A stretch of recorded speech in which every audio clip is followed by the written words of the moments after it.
بسم اللہ الرحمن الرحیم۔ السلام علیکم ناظرین، استقبال ہے آپ کا ہمارے چینل اسلامک حکایتیں میں۔ آج ہم علامہ اقبال کی شکوہ کی دوسری نشست اور اس کی تفسیر آپ لوگوں کے سامنے بیان کریں گے۔ تو چلیے شروعات کرتے ہیں۔ تھی تو ازل سے موجود تیری ذات قدیم، تھی تو ازل سے موجود تیری ذات قدیم، پھول تھا زیب چمن پر نہ پریشان تھی شمیم، پھول تھا زیب چمن پر نہ پریشان تھی شمیم۔ ناظرین، شمیم کا مطلب ہوتا ہے خوشبو۔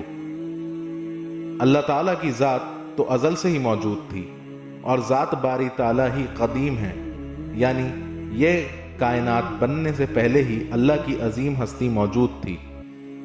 رب کریم تو ہمیشہ سے ہی موجود ہے، بالکل ایسے پھول کی طرح جو باغ کی خوبصورتی کو علامت ہے۔ دراصل علامہ اقبال اللہ تعالیٰ کی صفت بیان فرما رہے ہیں کہ اللہ تعالیٰ کی ذات ازل سے موجود ہے اور اللہ کی ذات ہی سب سے قدیم ہے، اور اللہ ہی ہر شے کا خالق، مالک اور رازق ہے۔ اللہ تعالیٰ نے اپنے بندوں کی آسانی کے لیے اس کائنات کے رنگ و بو کو کچھ اس طرح بنایا ہے کہ مخلوق کو پریشان نہ ہونا پڑے، اور مخلوق کے رزق کے لیے زمین سے اناج اگایا اور درختوں کو پھولوں سے سجایا، اور پھر انسانوں کو اس زمین کی خلافت عطا کی گئی جس نے اس دنیا کی ویرانی کو رونق بخشی۔ شرط انصاف ہے اے صاحب الطاف امین، شرط انصاف ہے اے صاحب الطاف امین، بوئے گل پھیلتی کس طرح جو ہوتی نہ نسیم، بوئے گل پھیلتی کس طرح جو ہوتی نہ نسیم۔ ناظرین، صاحب الطاف امیم کا مطلب ہوتا ہے لطف و عنایت کا مالک۔ یہ لطف و عنایت کرنے والی پھولوں کی خوشبو کیسے پھیلتی اگر اللہ ہوا نہ چلاتا؟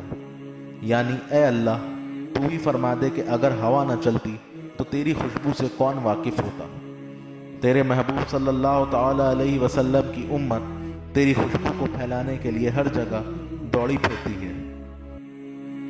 اس شعر کے ذریعے علامہ اقبال نے مسلمانوں کی اہمیت کا اندازہ بتایا ہے کہ اللہ کے دین کو سر بلندی تک پہنچانے کا کام مسلمانوں نے کیا ہے، اور اس کی خاطر تن من دھن لگا دیا اور جنگیں بھی لڑیں۔ ہم کو جمعیت خاطر یہ پریشانی تھی، ہم کو جمعیت خاطر یہ پریشانی تھی، ورنہ امت تیرے محبوب کی دیوانی تھی، ورنہ امت تیرے محبوب کی دیوانی تھی۔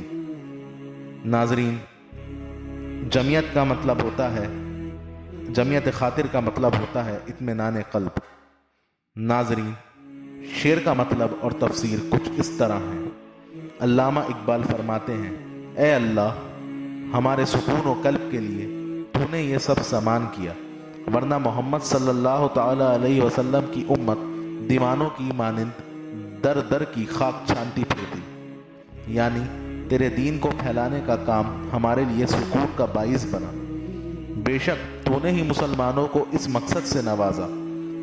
محبوب صلی اللہ تعالی علیہ وسلم کی امت دیوانی تو نہیں تھی کہ یوں ہی جگہ جگہ بے مقصد دوڑتی پھرتی اور مخالفین سے دشمنیاں مول لیتی۔ بے شک تو نے ہی مسلمانوں سے اس مقصد کو نوازا۔ ہو سکتا ہے ناظرین کہ ایک عام مسلمان کے لیے دین کا کام کرنا بہت دشوار ہو، مگر جو مسلمان رسول پاک صلی اللہ علیہ وسلم سے عشق کا دعویٰ کرتا ہے اور ان کی حیات طیبہ کو اپنے لیے مسئلہ راہ بنائے رکھتا ہے تو یقیناً سکون قلب میسر آ جاتا ہے۔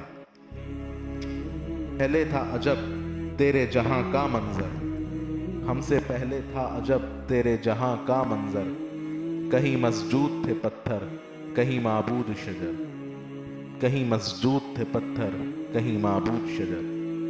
ناظرین، شعر کی تفسیر کچھ اس طرح ہے کہ علامہ اقبال فرماتے ہیں اللہ سبحانہ و تعالیٰ سے مخاطب ہوتے ہوئے کہ اے اللہ، ہم مسلمانوں سے پہلے تیرے جہاں کا جو عالم تھا تو جانتا ہے۔ حضور پاک صلی اللہ تعالی علیہ وسلم کی آمد سے قبل دنیا بھر میں لوگ اپنے ہاتھوں سے بنائے ہوئے بتوں کی پرستش کرتے تھے اور انہیں اپنا معبود مانتے تھے اور انہی سے دست سوال ہوتے تھے۔ بے شک ہر طرف تاریکی ہی تاریکی تھی۔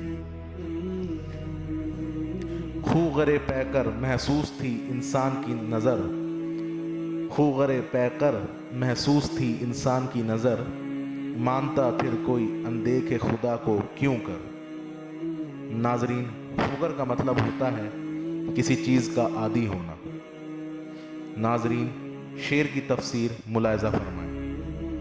علامہ اقبال کہتے ہیں کہ اسلام کی آمد سے پہلے ایک عجیب تاریکی چھائی ہوئی تھی جس میں انسان، چاند، سورج اور دوسری اشیاء کو جو اللہ تعالیٰ کی تخلیق کردہ ہے اور جنہیں اللہ تعالیٰ نے جسم عطا کیے، ان سب کو انسان اپنا خدا تسلیم کر رہا تھا۔ انسان کی نظر میں مادی اور ٹھوس اجسام جیسا ہاتھوں سے تراشا ہوا بت، چاند، سورج، ستارے، درخت وغیرہ معبود بن گئے تھے۔ پھر ایسی افراتفری میں کیسے اس خدا پر کوئی ایمان لاتا جس کو انسان دیکھ بھی نہیں سکتا؟ تجھ کو معلوم ہے لیتا تھا کوئی نام تیرا، تجھ کو معلوم ہے لیتا تھا کوئی نام تیرا، قوت بازوئے مسلم نے کیا کام تیرا، قوت بازوئے مسلم نے کیا کام تیرا۔ علامہ اقبال فرماتے ہیں کہ اے اللہ، تو جانتا تھا کہ تیرا نام لینے والا کوئی بھی نہ تھا، اور پھر مسلمانوں کی قوت بازوؤں نے تیرا کام کیا، تیرے دین حق کی تبلیغ کی اور تیرے متعلق ہر کسی کو بتایا۔ یہ تیرے حبیب محمد صلی اللہ تعالی علیہ وسلم کی امت کی ہمت تھی کہ انہوں نے تیرے نام کو پوری دنیا میں پھیلایا اور اپنے بازوؤں کی طاقت سے تیرے دین کا کام انجام دیا۔ بس رہے تھے یہیں سلجوق بھی، تورانی بھی، اہل چین میں، ایران میں، ساسانی بھی۔